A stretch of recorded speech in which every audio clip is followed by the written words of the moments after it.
In this video, I'm going to be addressing global censorship. This issue is incredibly complicated, and it requires the individual to understand that there are large governments that do seek to subjugate the majority. By the majority, I mean the global population. Call me a conspiracy theorist, but it is not ridiculously crazy to believe that there are organizations out there that seek world domination. World domination is not some abstract concept or crazy theory in which we should not address. The world is only so big, and there will always be people that wish to control everything. This is not a new phenomenon. This has been going on since information could be spread throughout the world. Ever since humanity existed, there have been people wanting to dominate everything and subjugate everyone.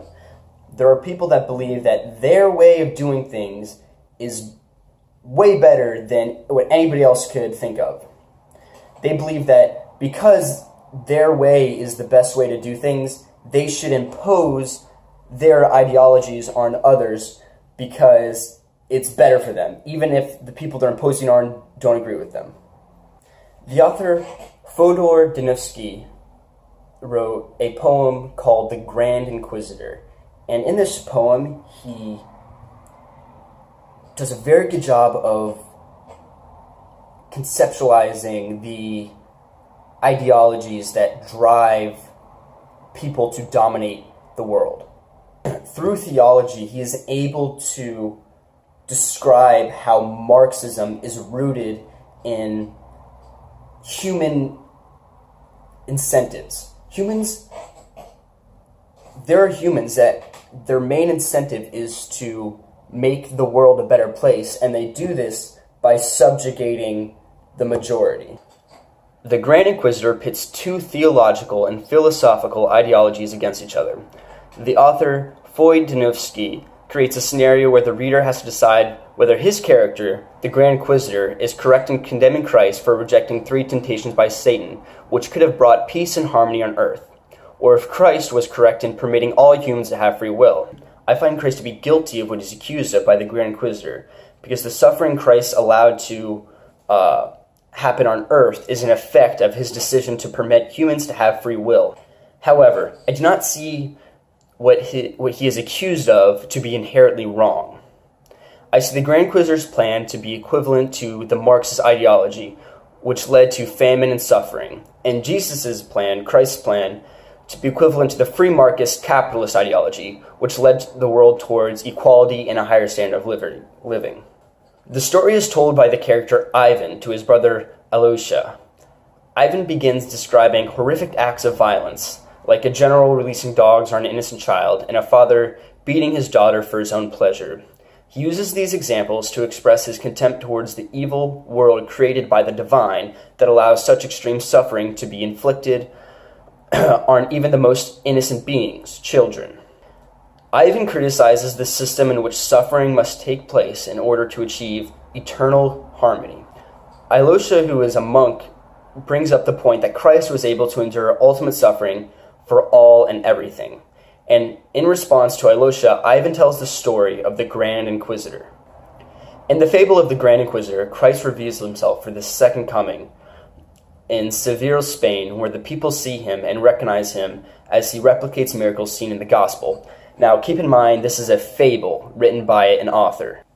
This happens during the Spanish Inquisition, and when inquisitors see Christ, they capture him, and he is sentenced to be burned to death the following day. The Grand Inquisitor visits Christ in his cell, where he explains the mission of the Church is to save all those who would have been doomed by Christ's judgment.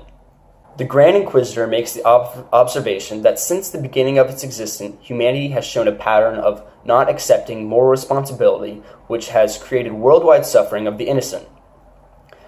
He makes this case that humanity has not been able to provide necessities for life and has handled differences through evil means such as war and genocide. Because free will led humanity into suffering, the Grand Inquisitor believes that it is an act of love for him and the minority of morally responsible people to take the burden of accepting responsibility of all of the immoral people to save the majority of the population, and that is humanity as a whole. So he believes that he has to accept the responsibility of their sins so he can save them. The Grand Inquisitor's main accusation of Christ are in his deception to resist the temptations by the devil during his time in the desert. In his first temptation, Satan asked Jesus why he doesn't turn the stones around him into bread so he can satisfy his hunger. Since Jesus rejected this temptation, the Grand Inquisitor accuses Jesus of forcing humanity to reject earthly peace and happiness for all and accept heavenly peace and happiness instead. In Satan's second temptation of Christ, the Grand Inquisitor accuses Christ that allowing man to have freedom of conscience to choose between good and evil, he has created spiritual suffering, arguing that man would have rather had peace instead. In the third and final temptation, the devil offers Christ the opportunity to rule the world. The Grand Inquisitor accuses Christ of leaving humans who will inevitably cause suffering for themselves to rule the world instead of leading them to peace and happiness. The Grand Inquisitor taunts Christ by telling him he intends to have humanity abandon the freedom that Christ gave them, in turn ridding their ability to sin. Christ's only response is to kiss the Grand Inquisitor and leave.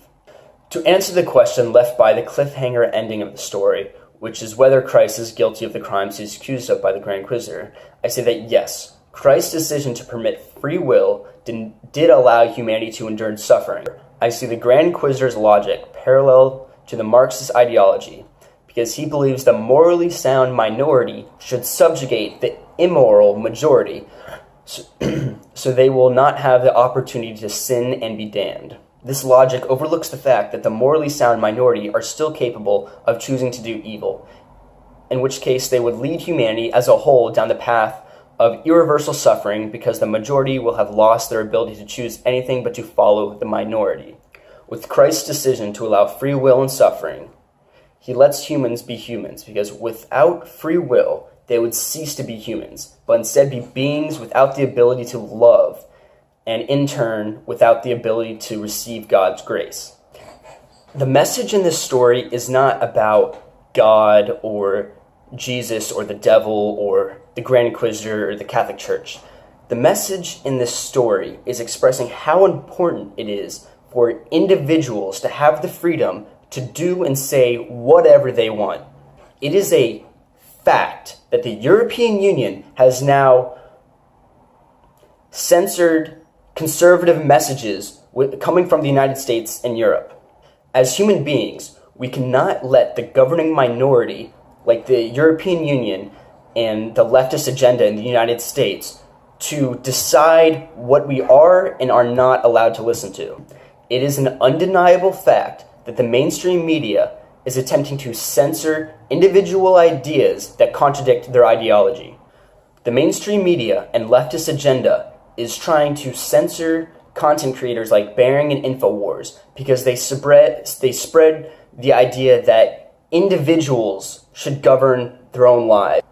The mainstream media and leftist agenda is trying to subdue individual ideologies and classical liberal ideas. I beg you, go out and look for the information